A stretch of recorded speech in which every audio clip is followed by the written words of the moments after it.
It's a pleasure for you all to be here to see me today. How's everybody doing today? Not a single real answer. Everybody just screamed, so I didn't really get much info from that. Well, is everybody ready for a story? Yeah! Good. Shout out your favorite stories. Deadpool. Green Lantern. Big fan of that choice. Yeah, everybody else who said Deadpool, real creative. Yeah, the proposal. Are we just going to go through Ryan Reynolds' IMDb right now? All right. Now, you know what? We're going to do whatever I want to do because this, of course, is my show. I know, that's what you're all here for, right? Yes. Today's story is a beautiful bedtime tale, and we already have the rights to it, so Disney won't be sued. This story is Cinderpool. Not enough of you cheered. Didn't give me good hope for what's coming. All right.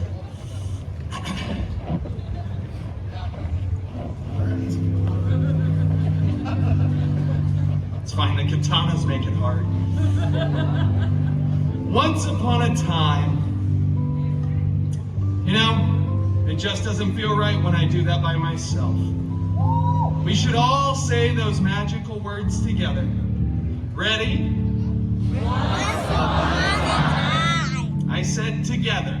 That was not that. All right, I'll just do it myself. Once upon a time, Cinderpool lived in a big mansion with her step professor and step mutants. The biggest of those step mutants, Colossus, was always making up silly rules for the mansion, like make sure you close the window while the air conditioner is on, and for the love of Feige, stop hanging your underwear from the ceiling fan. What is wrong with you? Have you noticed? Anyway, the other step mutant, Negasonic Teenage Warhead, who has a few fans here, that's great. She was always texting and rolling her eyes. Oh, she was so Gen Z.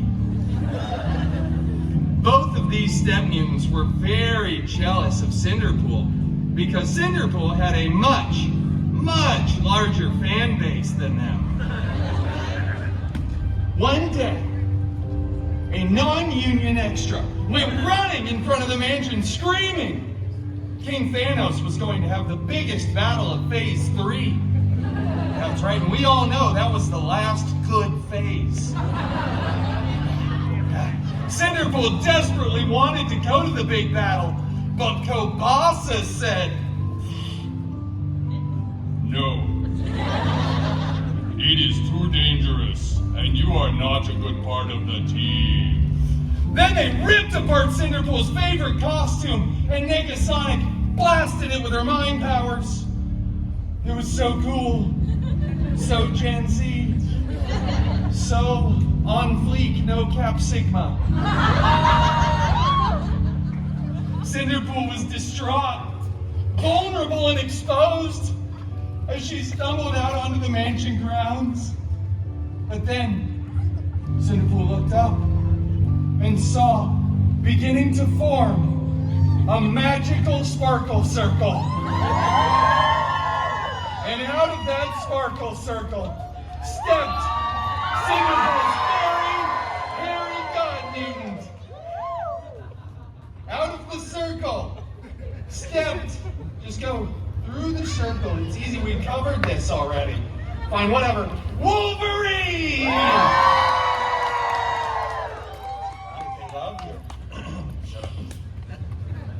Oh, fairy god mutant Wolverine! I desperately want to go to the big battle, but my evil step mutants destroyed my costume. Shut up. He said lovingly. What? I'm doing the story. You know, they destroy my costume. I can't go to the fight without one.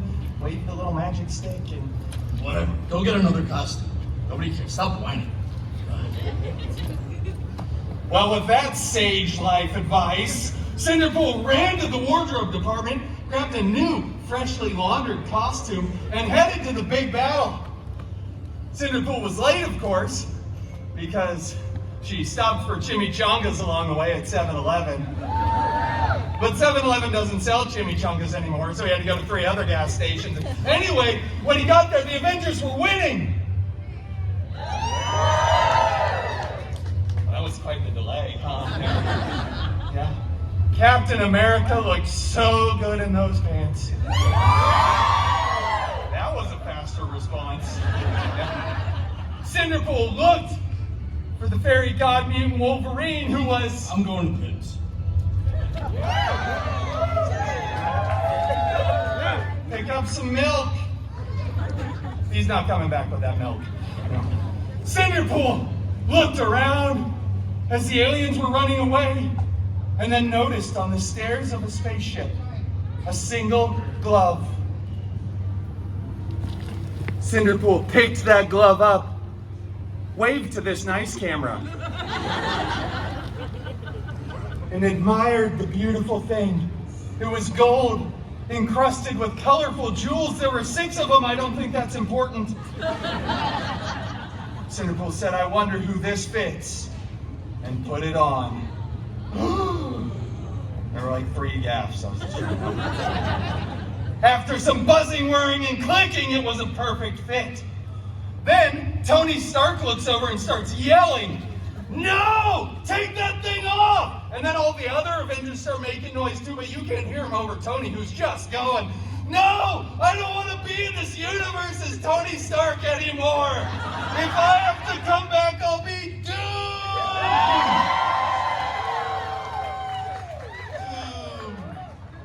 Yeah, half of you who are clapping don't get the joke. Just yay. But then all the Avengers at the same time yell, "Cinderpool, do not snap!" I said the Avengers yelled it, not you. Here, cheese. But you know what Cinderpool does.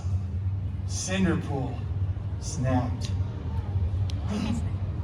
Cinderpool snapped physically and mentally over and over and over. People were disappearing, reappearing. Dogs were falling out of the sky. It was very expensive for the VFX department. But eventually Cinderpool stopped. Everybody was back. Cinderpool had saved the universe. That's right. Then all the Avengers tackle Cinderpool to the ground, rip the glove right off, and then blah, blah, blah. They remake the film years later. Tony Stark is the big sacrificial hero, and it goes on to become the most profitable film in the Feige universe, the FCU. But it's okay, because Cinderpool went on to start his own film franchise, which breaks box office records. Right. Then they had to invite Cinderpool back to the Avengers Endgame 2, Electric Boogaloo. And that, everybody, is the real story. The end game. I played at the end a little bit to make it dramatic. Thank you all so much for joining me here for Storytime with Deadpool. Have a wonderful day. Thank you all so much. You're all so good, except for a few of you, but you can figure out who it was. All right.